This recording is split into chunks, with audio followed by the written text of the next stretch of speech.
ఈరోజు ఒంగోలు అభివృద్ధి గురించి గ్రహిస్తూ ఒక్కడే కాకుండా ఉద్యోగంలో కూడా ఒక బాధ్యత పెంచి ప్రజల్లో కూడా అవేర్నెస్ తెచ్చి అభివృద్ధికి ప్రతి ఒక్కరూ పాల్పడే విధంగా కృషి చేస్తున్న మన ఎమ్మెల్యే గారికి ఆయన బాటలు నడుస్తూ ఒక విధంగా అభివృద్ధి చేస్తున్న కమిషనర్ గారికి కార్పొరేటర్ గారికి మన ఇతర నాయకులకి వచ్చిన ఎప్పుడైనా కూడా నమస్కారం. నేను వ్యాపారస్తున్నాను కాబట్టి అందరి సమస్యలు కొంతవరకు నేను కూడా చెప్పాలి ఎమ్మెల్యే గారికి. కానీ ఇది అనేది ఒంగోలులో హార్ట్ ఆఫ్ టౌన్, ఇది కూరగాయల మార్కెట్ అనేది మీకు అందరికీ తెలిసిందే. అంటే వ్యాన్ గురించి చదవలేదు. ఇందాక మన రోజుల్లో కర్నూలు రోడ్డు అంటున్నారు, దాని పక్కనే కర్నూలు రోడ్లో సుమారు 30 లక్షలు ఒక షాప్ ఉంటే 50,000 రేటు ఉంటుంది, కాంప్లెక్స్ 30,000 ఉంటుంది. కాకుండా ఇప్పుడు మనకి చాలా తక్కువ రేటుకి కూడా మనకి ఏర్పాటు చేయడం జరిగింది. కానీ మనం దాన్ని వినియోగించడంలో ఫెయిల్ అవుతున్నాం.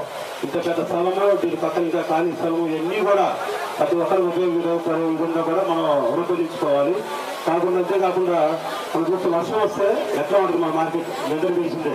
మనం ఉండలేమో, బయట ఉండేవారు రాలేరు.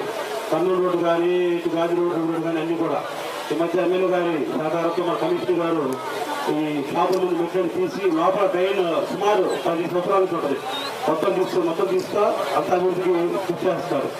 గతంలో మా వ్యాపారస్తులు మెట్టు తీసుకొచ్చే వాళ్ళందరూ అంటే మెట్టు తీసుకుని వ్యాపారం పోతుంది అని చెప్పి వాళ్ళు అర్థం చేసుకొని సహకరిస్తారు. అదేవిధంగా మీరు కూడా అందరికీ సమస్యలు ఉంటాయి, దాన్ని ఎలా పరిష్కరించుకోవాలి. అంత అర్థం ఉన్నా కూడా వచ్చేవాళ్ళు భయపడుతున్న మార్కెట్ రావాలి. కొన్ని చోట్ల ముందు వ్యాపారస్తులు ఆపుకుంటున్నారు, వ్యాపారం లాభం లేదు, కొంతమంది బాధపడుతున్నారు. కొన్ని షాపులు తీసుకున్న వాళ్ళు సబ్సిడీస్కి ఇచ్చి కట్టిన రెండు తీసుకున్నారు వాళ్ళ దగ్గర, కానీ మున్సిపాలిటీ కట్టట్లేదు, కార్పొరేషన్కి. అవి కూడా ట్రేస్ అవుట్ చేయండి.